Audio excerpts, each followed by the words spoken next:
Dear students, আজি class 4 পৰিৱেশ কিতাপৰ আহাৰৰ প্ৰয়োজনীয়তা 8 নম্বৰ 5 এইটো প্ৰশ্নসমূহৰ সমাধানবোৰ কৰি দিছো।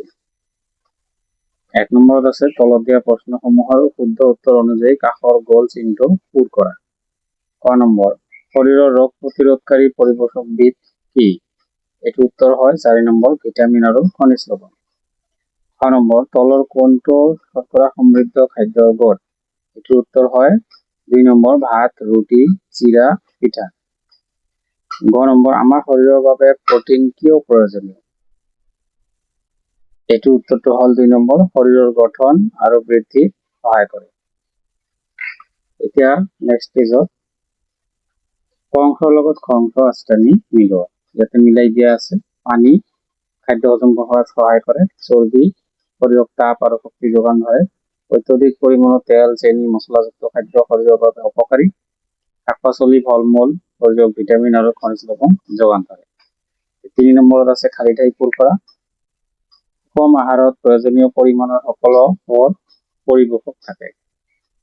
খ নম্বৰ প্ৰতিদিনে পৰ্যাপ্ত পৰিমাণে বিশুদ্ধ পানী খাব লাগে। গ নম্বৰ শৰীৰৰ গঠন, বৃদ্ধি আৰু ৰোগ প্ৰতিৰোধ কৰাত আহাৰে সহায় কৰে। খ নম্বৰ বজাৰত কিনিবলৈ পোৱা অত্যধিক তেল, নিমখ, মছলা ইত্যাদি ব্যৱহাৰ কৰি প্ৰস্তুত কৰা খাদ্যবোৰ হল জাংক ফুড। 4 নম্বৰত আছে উত্তৰ লিখা। ক নম্বৰ প্ৰশ্ন আছে কাৰ্যৰ ভিত্তিত ভাগ কৰা খাদ্যৰ গোট কেইটাৰ নাম কি? স্ক্ৰীনত উত্তৰটো দিয়া আছে, লিখি লোৱা। কাৰ্বহাইড্ৰেট বা শৰ্কৰা সমৃদ্ধ থকা 3বিধ খাদ্যৰ নাম লিখা। উত্তৰটো স্ক্ৰীনত আছে। গ নম্বৰ খাদ্যৰ পৰিপোষক কেইবিধৰ নাম কি? উত্তৰ দিয়া আছে, লিখি ল'বা। খ নম্বৰ দুবিধ থলুৱা খাদ্যৰ নাম লিখা। স্ক্ৰীনত উত্তৰটো আছে। 5 নম্বৰ প্ৰশ্ন আছে সুষম আহাৰ বুলিলে কি বুজায়?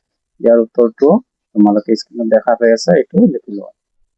6 নম্বৰ মেয়াদ উকলি যোৱা খাদ্য কিয় খাব নালাগে? উত্তৰটো দেখা পাইছা, লিখি লোৱা।